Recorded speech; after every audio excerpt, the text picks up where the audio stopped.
अस्सलाम वालेकुम dear students. आज जो टॉपिक हम पढ़ने जा रहे हैं वो बायोलॉजी पार्ट 1 चैप्टर नंबर 2 का पहला टॉपिक है इंट्रोडक्शन टू बायोकेमिस्ट्री। अच्छा, बायोकेमिस्ट्री की डेफिनेशन क्या है? It is the branch of chemistry that deals with the study of chemical composition and chemical processes in living organism. अब बायोकेमिस्ट्री का हमारी ज़िंदगी में बहुत ज़्यादा अमल दखल है। जितने भी केमिकल रिएक्शन हो रहे हैं हमारे जिस्म के अंदर विद इन आवर बॉडी, वो बायोकेमिस्ट्री के जरिए देर होते हैं। अच्छा, मिसाल के तौर पे ये जो मेटाबॉलिज्म है, chemical reaction taking place within cell, ये बायोकेमिस्ट्री के अंदर आते हैं। अब इसके अंदर दो टाइप्स है, एक एनाबॉलिज्म और एक कैटाबॉलिज्म। एनाबॉलिज्म होता है simplest substance combined to form complex, और इसके अंदर जो है एनर्जी यूटिलाइज होती है, एनर्जी यूज होती है क्योंकि सिंपलर कॉम्प्लेक्स बना रहे हैं। और catabolism complex substance is broken down to form simple substance, इसमें एनर्जी रिलीज होती है। ठीक है। अब होता क्यों है कि कुछ जगह पे होती है जहाँ पे कम्प्लेक्स सब्सटेंस ही डाइजेस्ट हो सकते हैं और कुछ जगह होती है जहाँ पे सिंपल सब्सटेंस डाइजेस्ट हो रहे होते हैं। इस वजह से दोनों मैकेनिज्म जरूरी होते हैं। उसके बाद एक टेबल है, इसके अंदर केमिकल कंपोजिशन दी हुई है बैक्टीरिया सेल और मैमल सेल की। जिस तरह वाटर में 17 बैक्टीरिया पर 17% बैक्टीरिया में और 17% मैमल में, प्रोटीन 15% बैक्टीरिया में 18% मैमल में। इस तरह पूरा टेबल है, ये याद कर लेना, एमसीक्यूज आते हैं इसमें से।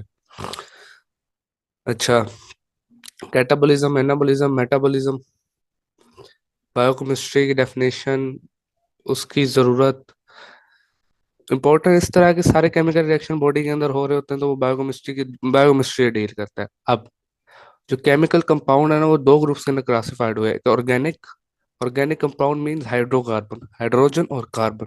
और दूसरा inorganic, other than hydrocarbon. Organic compound के अंदर आता है कार्बन मेन, उसकी पूरा टॉपिक है इंपॉर्टेंस ऑफ कार्बन। आगे कार्बन क्या है? It is the basic element of organic compound and basic element organic compound का अदर देन हाइड्रोजन। टेट्रावैलेंट होता है, चार वैलेंसीज होती हैं इसके अंदर, चार बॉन्ड्स बना सकता है, मोस्टली कोवलेंट बॉन्ड बनाता है। थ्री टाइप्स ऑफ स्ट्रक्चर होते हैं, अनब्रांच्ड, ब्रांच्ड और रिंग स्ट्रक्चर होते हैं। और टर्बुलेंसी की वजह से stable, the stability associated with turbulency make it a favourable element for synthesis of complicated cellular structure. दूसरा, जो हाइड्रोजन हाइड्रोकार्बन होते हैं उनकी चेन बहुत बड़ी होती है, उसकी वजह कार्बन ही है, क्योंकि कार्बन की सेल्फ लिंकिंग प्रॉपर्टी होती है जो होती है कैटिनेशन। इसी वजह से हाइड्रोकार्बन बहुत ज्यादा तादाद के अपनी शेप चेंज करके मुख्तलिफ मुख्तलिफ चीजें बना लेता है। रिंग स्ट्रक्चर बना लिया, बेंजीन ब्रांच बना लेता है, अनब्रांच भी होते हैं। ये केमिस्ट्री के अंदर होगा एलिफेटिक और एलिसाइक्लिक। अच्छा, और large organic compound such as cellulose, fats, protein are generally insoluble in water होती है, hence they form structure of cell. They also serve as storage for smaller molecule like glucose, which in turn are responsible for providing energy to body. इसके अंदर ये बता रहे हैं कि glucose energy provide करती है बॉडी को। इसके अंदर भी होता है कार्बन, ऑर्गेनिक है C6H12O6। अगला टॉपिक है इम्पोर्टेंस ऑफ वाटर। अब वाटर हमारी जिंदगी में बहुत अहम किरदार अदा करती है। परसेंटेज इसकी वैरी करती है 65 to 89%। बोन सेल के अंदर 20% होती है और ब्रेन सेल के अंदर 85% होती है। 85% होती है ब्रेन सेल के अंदर ये वाटर। सारे केमिकल रिएक्शन वाटर के अंदर प्रोसीड होते हैं, बायोकेमिकल रिएक्शन। एंजाइम जो कैटलाइज करता है रिएक्शन को, वर्की एक्वस मीडियम में करता है, इसलिए पानी रिएक्शन के लिहाज से भी बहुत जरूरी है। अब इसकी पांच प्रॉपर्टीज दी हुई हैं आगे। एक है सॉल्वेंट प्रॉपर्टी, के पानी अपने अंदर जो है पोलर सब्सटेंस, जो पोल्स बनाते हैं, को बहुत अच्छी तरह हल कर लेता है। अब दूसरा है आयोनिक सब्सटेंस, आयंस, जैसे sodium Na positive Cl negative, ये आयनिक सब्सटेंस। नमक को जब पानी में डालते हो, सोडियम आयन और क्लोराइड आयन डिसोसिएट कर जाते हैं, इस वजह से ब्राइन बनता है। अगर डिसोसिएट ना करते तो सोडियम हाइड्रोक्साइड और HCl एक स्ट्रॉन्ग एसिड और स्ट्रॉन्ग बेस बन जाता। इसी तरह इसकी हीट कैपेसिटी है। हीट कैपेसिटी ये है कि मतलब great ability of absorbing heat with minimum changes और टेम्परेचर। अब 1 ग्राम पानी डाला है इसके अंदर, एग्जांपल इस तरह ले लेते हैं कि 1 ग्राम पानी ऐड किया है, उसका water from 15 to 16 Celsius is 1। मतलब ये है ना, जो कैलोरी रिक्वायर्ड है 15 से 16 ग्राम पानी का टेम्परेचर, 1 ग्राम पानी डाल के जो 15 से 16 सेल्सियस टेम्परेचर बनाता है, उसकी 1 कैलोरी एनर्जी सिर्फ चाहिए होती है। और यही वजह है कि मतलब हाइड्रोजन बॉन्ड जो वाटर का होता है उसे तोड़ना बहुत मुश्किल है। शुरू से चलते हैं इस पे। Water has great ability of absorbing heat with minimum change in its own temperature. 1 ग्राम पानी का टेम्परेचर 15 से 16 सेल्सियस करने के लिए 1 कैलोरी एनर्जी चाहिए होती है। सिर्फ 1 ग्राम पानी का टेम्परेचर 1 सेल्सियस बढ़ाना और 1 कैलोरी की एनर्जी चाहिए। यही वजह है कि हाइड्रोजन बॉन्ड ब्रेक करने के लिए 100 सेल्सियस टेम्परेचर चाहिए होता है। मतलब 1 ml के ऊपर 1 सेल्सियस टेम्परेचर है, 100 ml पे 100 सेल्सियस टेम्परेचर चाहिए। 1 लीटर पे जो है 100 ml टेम्परेचर चाहिए, 100 सेल्सियस टेम्परेचर चाहिए वाटर को बॉयल करने के लिए, हाइड्रोजन बॉन्ड तोड़ने के लिए एनर्जी बहुत ज्यादा चाहिए होती है इसके लिए। अगला है हीट ऑफ वेपराइजेशन। इसके अंदर it absorb must heat as a change from liquid to gas. पानी, वही बात है, पानी लिक्विड से गैस बनने के लिए बहुत ज्यादा एनर्जी अब्सॉर्ब करता है। जो अब्सॉर्ब करता है वो 574 किलो कैलोरी है, और किलो कैलोरी इसका यूनिट है। ये उसी को आता है, याद कर लेना। मिसाल ये है कि evaporation of only 2 ml out of 1 liter of water lowers the temperature of the remaining 998 ml by 1 Celsius। 100 ml पानी, 1001 लीटर पानी था, 2 ml इवेपोरेट हो गया, बाकी 998 सेल्सियस ml पानी बचा। वो 998 99 सेल्सियस पे बॉयल करेगा, इस तरह का। अगला है आयोनाइजेशन ऑफ वाटर। यही है कि वाटर आयन जब आयोनाइज होता है तो हाइड्रोजन हाइड्रो ऑक्साइड बनता है, रिवर्सिबल रिएक्शन होता है, 25 सेल्सियस के ऊपर इक्विलिब्रियम अटेंड हो जाता है। और हाइड्रोजन है, हाइड्रोजन अफेक्ट जो होता है, take part in many reaction, ये सारे जो है बहुत ज्यादा रिएक्शन के अंदर काम आते हैं। मिसाल के तौर पे H2O को रिएक्ट करा दो NaCl के साथ, NaOH भी बनेगा, HCl बनेगा, एक लम्हे के लिए पानी में बनता है, फिर डिसोसिएट होता है और ब्राइन बनता है। अगला है प्रोटेक्शन। वाटर अफेक्टिव लुब्रिकेंट के तौर पे इस्तेमाल होता है। फ्रिक्शन जो होती मेनली उसके डैमेज से बचा। मिसाल के तौर पर जब पल के झपकाते हो, अगर आंसू ना आए तो रबिंग की वजह से आईलेट्स खराब हो जाते हैं, पलकें खराब हो सकती हैं। प्रोटेक्शन पानी इससे करता है। सिंपल सी मिसाल है, होप सो समझ आई होगी। अगर कोई सवाल हो तो मुझ तक जरूर पहुंचाइएगा, मैं जरूर जवाब दूंगा। शुक्रिया। अस्सलाम वालेकुम डियर स्टूडेंट्स। आज जो टॉपिक हम पढ़ने जा रहे हैं वो है बायोलॉजी पार्ट 1 चैप्टर नंबर 2 का सेकंड लास्ट टॉपिक है, न्यूक्लिक एसिड। अब न्यूक्लिक एसिड क्या है? न्यूक्लिक एसिड सबसे पहले 1869 के अंदर एफ मिशर ने पस पस सेल से, पल्स लिखा हुआ है, पस सेल से, मैं सही कर देता हूँ,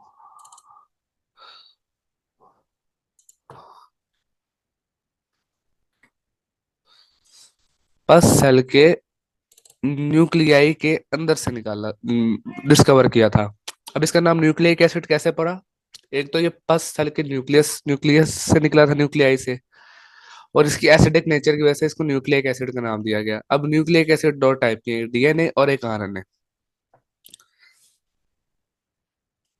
पहले DNA की फुल फॉर्म है डीऑक्सी राइबो न्यूक्लियोटाइड एसिड। ये राइबो क्रोमोसोम्स में होता है, न्यूक्लियस ऑफ सेल के अंदर होता है, स्मॉल अमाउंट के अंदर माइटोकॉन्ड्रिया और क्लोरोप्लास्ट के अंदर होता है। इसके अंदर ये जीन होते हैं जो हमारी इंफॉर्मेशन सारी कोड करते हैं DNA के अंदर। दूसरा RNA, found in nucleus, ribosomes, cytosol and in smaller amount in other parts of cell. अब न्यूक्लिक एसिड जो होते हैं ना, उसके अंदर जो पॉलीमर यूनिट है न्यूक्लियोटाइड के, DNA के, वो बने होते हैं डीऑक्सी राइबो न्यूक्लियोटाइड से, और RNA के बने होते हैं राइबो न्यूक्लियोटाइड से। और ईच न्यूक्लियोटाइड के 3 small is made of 3 substance होते हैं। Pentose sugar, 5 carbon compound, nitrogenous base, nucleic acid. Nitrogenous base अगर दो टाइप्स के, प्योरीन और पायरामिडीन। प्योरीन में एडेनिन गवानीन, और पायरीडीन में साइटोसिन, थायामीन और यूरासिल। आरएनए के अंदर जो है थायमिन वो यूरासिल से रिप्लेस हो जाता है। हाँ, थायमिन यूरासिल से रिप्लेस हो जाता है। अब न्यूक्लियोसाइड, न्यूक्लियोसाइड की डेफिनेशन है the compound form by the combination of a base and a pentose sugar, ये न्यूक्लियोसाइड होता है। और फॉस्फोरिक एसिड जो होता है उसकी प्रॉपर्टी होती है, न्यूक्लिक एसिड नहीं है, ये न्यूक्लिक एसिड नहीं आएगा यहाँ पे, यहाँ पे फॉस्फोरिक एसिड आएगा। फॉस्फोरिक एसिड,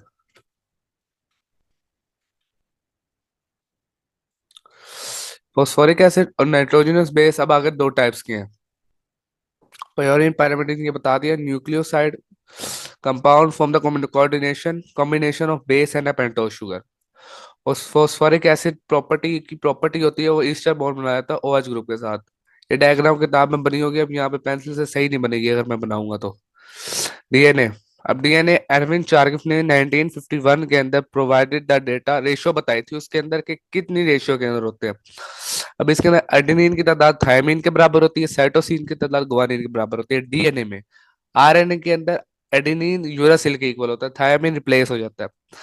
अब इसका structure Maurice William and Rosalind Franklin ने एक्सरे की टेक्निक इस्तेमाल की कि इसका स्ट्रक्चर बयान डिफरेंट डिटरमाइन स्ट्रक्चर कर ले डीएनए का।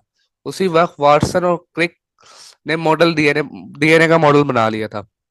अब इसके अंदर दो स्ट्रैंड्स होते हैं जो एक दूसरे से क्वाइल्ड अराउंड होते हैं, क्वाइल्ड बना होता है बीच के अंदर। एडेनिन गवानीन की जो पेयर है ये बेस होते हैं, वो उन दो स्ट्रैंड्स के बीच के अंदर आ रहे होते हैं, बीच के अंदर हाइड्रोजन बॉन्डिंग होती है इनके। ठीक है, दोनों स्ट्रैंड एंटी पैरेलल होते हैं।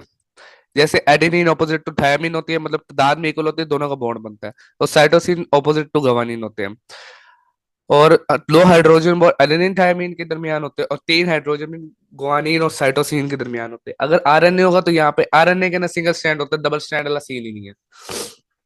अब आगे आरएनए क्या है, पॉलीमर ऑफ न्यूक्लियोटाइड है, न्यूक्लियोटाइड है, सिंगल स्ट्रैंड होता है, साइटोसिन से पेयर होता है गुआनिन, और एडेनिन होता है यूरासिल से पेयर। सिंथेसाइज बाय डीएनए होता है एक प्रोसेस के जरिए जिसको ट्रांसक्रिप्शन कह सकते हैं या कहते हैं। अब इसकी आगे तीन टाइप्स है, एक मैसेंजर आरएनए है, carries genetic information from DNA to ribosome where arrangement of amino acid take place according to information. अब क्या है, मैसेंजर आरएनए जेनेटिक इंफॉर्मेशन लेके जाएगा अमाइनो एसिड के पास, उस इंफॉर्मेशन के मुताबिक अमाइनो एसिड अपने आप को अरेंज करेंगे। मिसाल के तौर के ऊपर, अगर 1000 अमाइनो एसिड वाली प्रोटीन बनानी है ना, तो उसके अंदर जो न्यूक्लियोटाइड की तादाद होगी मैसेंजर आरएनए की, वो 3 से 4000 होगी। दूसरा है ट्रांसफर आरएनए, ये 10 से 20% टोटल आरएनए सेल ऑक्युपाई करता है। और इसकी जो लेंथ होती है वो छोटी होती है, 75 से 90 न्यूक्लियोटाइड के दरमियान में होती। स्मॉल लेंथ होती है, 75 से 90 न्यूक्लियोटाइड होते हैं। अब अमाइनो एसिड को उस जगह पे ट्रांसफर करता है जहाँ पे पेप्टाइड बॉन्ड बनना होता है। अमाइनो एसिड को लेके जाता है जेनेटिक इन्फॉर्मेशन के मुताबिक उस साइड पे जहाँ अमाइनो एसिड ने लिंक करके पेप्टाइड चेन बनानी होती है। और transfer RNA are synthesize for one amino acid, मतलब एक आरएनए एक स्पेसिफिक अमाइनो एसिड के लिए होता है, मतलब 20 अमाइनो एसिड के लिए 20 ट्रांसफर आरएनए होंगे। अगला है राइबोसोमल आरएनए, मेजर पोर्शन होता है, ऑक्युपाई 80% करता है टोटल आरएनए का। उसके अंदर से भी 40 से 50% राइबोसोमल प्रोटीन होती है। और ये machine act as a machinery of protein, सबसे आसान यही है। अगला कंजुगेटेड मॉलिक्यूल है, आखिरी टॉपिक है ये। इसके ये two different molecule belong to different category usually join together to form conjugated molecule. अब मिसाल के तौर पर कार्बोहाइड्रेट प्रोटीन से ज्वाइन करके ग्लाइकोप्रोटीन बनाते हैं और लिपिड से ज्वाइन करके ग्लाइकोलिपिड बनाते हैं, इसका इतना ही है। इस तरह कंजुगेटेड मॉलिक्यूल बन जाते हैं, दो डिफरेंट कैटेगरी से मॉलिक्यूल ज्वाइन करके एक कंपाउंड बनाते हैं, वो कंजुगेटेड मॉलिक्यूल होता है। आज के लिए बस इतना ही।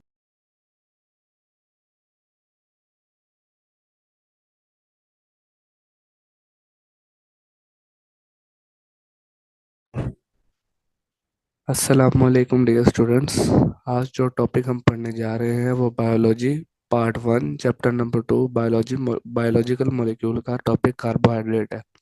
कार्बोहाइड्रेट होता क्या है? Carbohydrate occurs abundantly in living organism, found in all living organism and almost all part of a cell. General formula इसका C x H two O y होता है, एक्स होल नंबर होता है 3 to 1000 और Y में भी the same. Example इसकी cellulose है, स्टार्च है, ग्लूकोज है। अब कार्बोहाइड्रेट होता क्या है? Immediate for major source of energy for an individual होता है, हर सेल में पाया जाता है, ज्यादा मिकदार में पाया जाता है, सबसे ज्यादा एनर्जी प्रोवाइड करता है, मेजर सोर्स है, immediate source of energy fats है। और हाइड्रोलाइसिस पे ये हाइड्रोक्स पॉलीहाइड्रोक्सी एल्डिहाइड या पॉलीहाइड्रोक्सी कीटोन देते हैं। अब क्लासिफिकेशन ऑफ कार्बोहाइड्रेट तीन तरह से क्लासिफाइड किया गया: मोनोसेक्राइड्स, ओलिगोसेक्राइड्स और पॉलीसेक्राइड्स।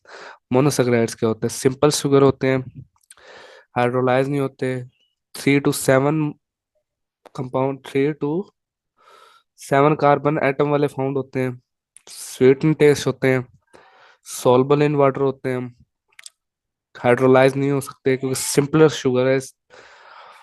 और ऑल मोनोक्स का monosaccharide except one have hydroxyl group. जो उनसे एक रह गया वो या तो एल्डिहाइड होगा या कीटो ग्रुप होगा, जिसको एल्डो शुगर या कीटो शुगर भी कहते हैं। और दे आर कॉल्ड ट्रायोसिस, टेट्राओसिस, पेंटोसिस, हेप्टोसिस, हेक्सोसिस। ट्रायोसिस के अंदर 3 कार्बन, टेट्राओसिस के अंदर 4, पेंटोसिस में 5, हेक्सोसिस में 6 और हेप्टोसिस में 7। जनरल फार्मूला CH2N होता है, MCQ आ जाता है। टेट्रोसिस रेयर इन नेचर होते हैं, मोस्ट इंपॉर्टेंट हेक्सोसिस शुगर होता है। और ये जो पेंटोसिस और ट्रायोस है ये कॉमन होते हैं। 2 टाइप्स ऑफ ट्रायोस जो फोटोसिंथेसिस में काम आते हैं। और ये जो होते हैं पेंटोसिस, पेंटोसिस के और साथ एक और भी था, पेंटोसिस और हेक्सोसिस, ये कॉमन होते हैं। और जो मोस्ट इंपॉर्टेंट हेक्सोस है वो ग्लूकोज है। Most of the monosaccharide ring बना देते हैं सोल्यूशन के अंदर। और जो ये एमसीक्यू अहम है कि आवर ब्लड कंटेन 0.08% ग्लूकोज, ये अक्सर आ जाता है। अगला है ओलिगोसेक्राइड्स। ये form 2 to 10 monosaccharide on hydrolysis, less sweet in taste होता है, लेस सॉल्युबल इन वाटर है। On yielding 2 monosaccharide, one yielding 2 monosaccharide is called disaccharide.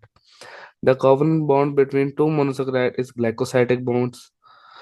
Most famous disaccharide sucrose है जो हाइड्रोलाइसिस पे यील्ड ऑफ फ्रक्टोज देता है। इसका मॉलिक्यूलर फार्मूला जो है सुक्रोज का C12H22 और O11 होता है। ये मॉलिक्यूलर फार्मूला सुक्रोज का है। और जिस तरह ये वन यील्डिंग 2 मोनोसेक्राइड है या डाइसेक्राइड है, इसके अगर वन यील्डिंग 3 होगा तो वो ट्राइसेक्राइड होगा। और एक और बात, ग्लाइकोसाइडिक बॉन्ड 2 मोनोसेक्राइड को जोड़ता है। मिसाल के तौर पे ग्लूकोज और फ्रक्टोज दोनों का फार्मूला C6H12O6 होता है, सिर्फ स्ट्रक्चर का फर्क होता है। उसके अंदर कार्बन 1 और कार्बन 5 का H2HO और OH, H2O निकल जाता है और ग्लाइकोसाइडिक बॉन्ड बन जाता है। H2O के रिमूवल के साथ ग्लाइकोसाइडिक बॉन्ड बनता है। अगला है polysaccharide. Polysaccharide most complex and abundant carbohydrate है, टेस्टलेस होता है, स्पेलिंग सॉल्युबल इन वाटर है। और ये भी ग्लाइकोसाइडिक बॉन्ड से लिंक्ड होता है। इंपॉर्टेंट पॉलीसेक्राइड है starch, pectin, glycogen, chitin, agar, dextrin और सेलुलोज।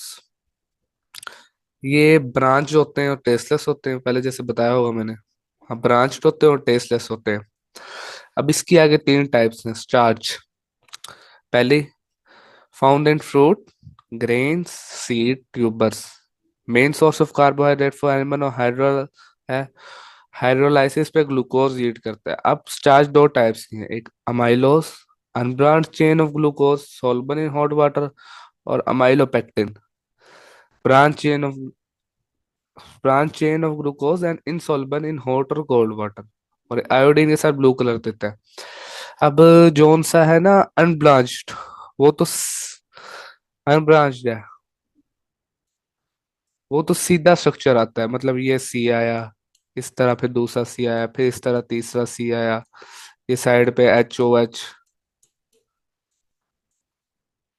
H, यहाँ पे OH, यहाँ पे OH, यहाँ पे एच, इस तरह।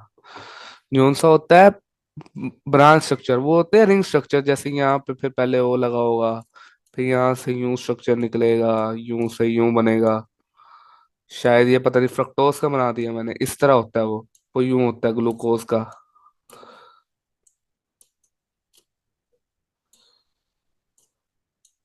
इस तरह होता है ग्लूकोज का बनता है। ये रिंग ब्रांच्ड है, ये ब्रांच्ड है, ब्रांच्ड है, और ये है अनब्रांच्ड स्ट्रक्चर। अब अगला है ग्लाइकोजन। ग्लाइकोजन क्या होता है? एनिमल स्टार्च होता है, चीफ फॉर्म ऑफ कार्बोहाइड्रेट है, एनिमल की बॉडी में स्टोर होता है, अबंडेंटली लिवर और मसल में फाउंड होता है। वैसे थोड़ा found in all cell, insoluble in water होता है, और रेड कलर देता है आयोडीन के साथ ग्लाइकोजन। ये डेफिनेशन है, तीनों की याद कर लेना, इंपॉर्टेंट है। इससे अगला है, वो ये इनसॉल्युबल इन वाटर होता है लिखा हुआ है, ठीक है। Cellulose, most abundant carbohydrate in nature है। Cotton is the pure form of cellulose है, इनसॉल्युबल इन वाटर होती है, अनडाइजेस्टेड बाय ह्यूमन होती है। कुछ हर्बीवर्स इस वजह से डाइजेस्ट कर लेते हैं क्योंकि उनके पेट में प्रोटोजोआ पाया जाता है जो इसको डाइजेस्ट कर लेता है, वरना सेलुलोज अनडाइजेस्टेबल है। कॉटन के अंदर पाई जाती है मेनली। ये थी कार्बोहाइड्रेट्स, उम्मीद है समझ आई होगी, बाकी कल पढ़ेंगे इंशाल्लाह। अस्सलाम वालेकुम डियर स्टूडेंट्स, आज जो टॉपिक हम पढ़ने जा रहे हैं वो biology part 1, chapter number 2, protein. अच्छा, प्रोटीन क्या होता है? Protein are the most abundant compound to be found in cell, comprises over 50% of its total dry weight. It perform many function in our body. Example है, तमाम enzyme protein है, मतलब सारे biochemical reaction जो है वो प्रोटीन की मौजूद प्रोटीन कराता है। As hormone protein regulate metabolic process, some protein act as carrier and transport specific substance, I protein as hemoglobin transfer oxygen to all part of body। इसके अलावा blood clotting protein fibrinogen prevent the loss of blood during energy blood clotting करके। Protein are polymers of amino acid. अब 170 type of amino acid पाए जाते हैं हमारे body के अंदर, कुल 2000 है, पता नहीं 20,000 है। और उसके अंदर 25 है कॉन्स्टिट्यूएंट ऑफ प्रोटीन, और जो प्रोटीन बनते हैं made of 20 type of protein. अब जो 10,000 प्रोटीन हमारी बॉडी के अंदर है उस ये सिर्फ 20 बनाते हैं। आल अमाइनो एसिड जो होते हैं, इसके अंदर एक अमाइनो ग्रुप होता है, एक कार्बोक्सिल ग्रुप होता है, एक अल्फा कार्बन होती है, एक हाइड्रोक्सिल ग्रुप होता है, और एक होता है आर ग्रुप, जिससे नेचर फाइंड होती है। अगर आर ग्रुप एच होगा तो एलानीन होगा, और अगर CH3 होगा तो वो होगी ग्लाइसिन। इस तरह होगा जी। एच होगा तो ग्लाइसिन होगी, और CH3 होगी तो एलानीन होगी। अब है आगे स्ट्रक्चर्स ऑफ प्रोटीन। अब protein is determined by the number and sequence of amino acid in a protein molecule। चार स्ट्रक्चर हैं। प्राइमरी स्ट्रक्चर, इसकी डेफिनेशन है, comprises the number and sequence of amino acid in a protein molecule। अच्छा, अब हर protein का, इसको F Sengar ने determined किया था। सबसे पहले उसने इंसुलिन के 51 मॉलिक्यूल्स, 51 अमाइनो एसिड थे, जिसके अंदर से दो चेन थी, एक अल्फा चेन एक बीटा चेन। अल्फा चेन में 21 थे, बीटा चेन में 23 थे। इसी तरह हेमोग्लोबिन की मिसाल है। हेमोग्लोबिन के अंदर कुल है 4 चेन से कंपोज होता है, दो अल्फा दो बीटा, अल्फा 141 है और बीटा 146 है। अब के कुल बनते हैं तकरीबन मेरे ख्याल से 574 है ये। 574 अमाइनो एसिड पे कंपोज होता है हेमोग्लोबिन। हेमोग्लोबिन का जो स्ट्रक्चर है वो क्वार्टरनरी होता है, प्राइमरी नहीं होता, क्वार्टरनरी होता है। इसके अलावा अब इससे ये साबित होता है कि हमारे जिस्म में 10,000 से ज्यादा प्रोटीन है, जो सिर्फ 20 टाइप ऑफ अमाइनो एसिड से बनी है, और सिर्फ वो सीक्वेंस से बदलते रहते हैं। मिसाल के तौर पे प्राइमरी स्ट्रक्चर है, फ्लैट सीक्वेंस है। अगला सेकेंडरी स्ट्रक्चर है, वो फ्लैट जो है कॉइल होके अल्फा हेलिक्स में चला गया। ये फ्लैट कॉइल हुआ, अल्फा अलग स्ट्रक्चर बन गया। अब अल्फा अलग के ईच टर्न में 3.6 अमाइनो एसिड होते हैं। 3.6 पे आगे अगला टर्न आ जाता है, फिर 3.6 होता है, फिर टर्न पूरा हो जाता है, फिर 3.6 होता है, फिर टर्न पूरा हो जाता है। 3.5 से थोड़ा सा ज्यादा ज्यादा और 4 से कम। और इनके दरमियान हाइड्रोजन बॉन्डिंग होती है, इन स्ट्रक्चर्स के दरमियान में, सेकेंडरी स्ट्रक्चर्स के। इसी तरह टर्शियरी स्ट्रक्चर है। टर्शियरी स्ट्रक्चर जो है वो polypeptide chain bend and fold upon itself to form a particular structure का टर्शियरी स्ट्रक्चर। अच्छा, maintained by ionic bond, hydrogen bond, disulfide bridge। Example है एक्वस एनवायरनमेंट के अंदर मोस्ट स्टेबल टर्शियरी कन्फर्मेशन होती है, जिसके अंदर हाइड्रोफोबिक अमीनो एसिड होता है, हाइड्रोफिलिक अमीनो एसिड होता है। अब हाइड्रोफिलिक होते हैं वाटर लविंग, पानी के अंदर रहते हैं, ज्यादातर पानी से जाते नहीं। हाइड्रोफोबिक होते हैं 9 किस्म के, जिसके अंदर हाइड्रोफोबिक साइड्स होती हैं। उसमें एलानीन है, ग्लाइसिन है, मिथ्योनीन है, वेलिन है, ल्यूसीन, और भी हैं 3 4, बस इतने नाम मुझे फिलहाल ही याद आ रहे हैं। अगला है quaternary structure. Quaternary structure in many high complex protein the tertiary structure are held together by hydrophobic interaction, hydrogen bond और ionic bond. This arrangement is quaternary structure.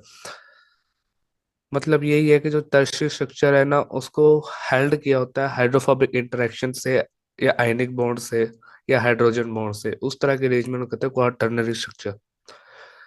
अब क्वाटर्नरी स्ट्रक्चर के एग्जांपल के अंदर हेमोग्लोबिन है। अगला है classification of protein. Protein दो तरह की मतलब दो तरह क्लासिफाई होता है। एक फाइब्रस प्रोटीन। फाइब्रस प्रोटीन क्या होता है, इसके अंदर एक या एक से ज्यादा पॉलीपेप्टाइड होते हैं, चेन सेकेंडरी स्ट्रक्चर होते हैं पॉलीपेप्टाइड के। मोस्ट इंपोर्टेंट इन दैम है secondary structure. Insoluble in aqueous medium होते हैं, नॉन क्रिस्टलाइन होते हैं, इलास्टिक इन नेचर होते हैं। एग्जांपल इसकी सिल्क है। अब सिल्क के अंदर होंगे सिल्कवार्म और स्पाइडर वेब्स। फिर मायोसिन है। मायोसिन के अंदर म्यूकस सेल है। फिब्रिन है, ब्लड क्लॉटिंग है, फाइब्रिनोजिन। फिर कैराटीन है, हेल्स और नेयर्स आ जाते हैं इसके अंदर, नेल्स आ जाते हैं। अगला है ग्लोबुलर स्ट्रक्चर। ये स्फेरिकल और इलाप्सोडियल होता है, क्योंकि पॉलीपेप्टाइड की मल्टीपल फोल्डिंग हुई होती है इसके अंदर। टर्शियरी स्ट्रक्चर इसके अंदर बहुत ज्यादा इंपॉर्टेंट है। सोलबल इन एक्वस मीडियम होते हैं, क्रिस्टलाइन इन नेचर होते हैं। इसके एग्जांपल के अंदर एंटीबायोटिक्स, एंजाइम्स, हार्मोन्स और हेमोग्लोबिन आ जाते हैं। ये क्रिस्टलाइज हो सकते हैं। एक्वस मीडियम जिसके डिजोल्व हो जाते हैं, उसमें सोल्यूशन ऑफ एसिड है, बेसिस है, एक्वस अल्कोहल है, और सॉल्ट सोल्यूशन है। और ये डिसऑर्गेनाइज, ये फिजिकल एंड फिजियोलॉजिकल एनवायरनमेंट से डिसऑर्गेनाइज हो जाते हैं ग्लोबुलर स्ट्रक्चर में। ये था प्रोटीन। आसान से टॉपिक है, कार्बोहाइड्रेट, प्रोटीन्स। इसमें सिर्फ लिपिड थोड़ा मुश्किल है, बाकी आसान है, इतने मुश्किल नहीं है। यही है प्रोटीन क्या होता है, उसके अंदर अमीनो एसिड से बनता है, स्ट्रक्चर के हैं 4 किस्म के स्ट्रक्चर्स हैं, क्लासिफिकेशन है, क्लासिफिकेशन वाला लॉन्ग क्वेश्चन है। ये structure of amino acid VIP long है,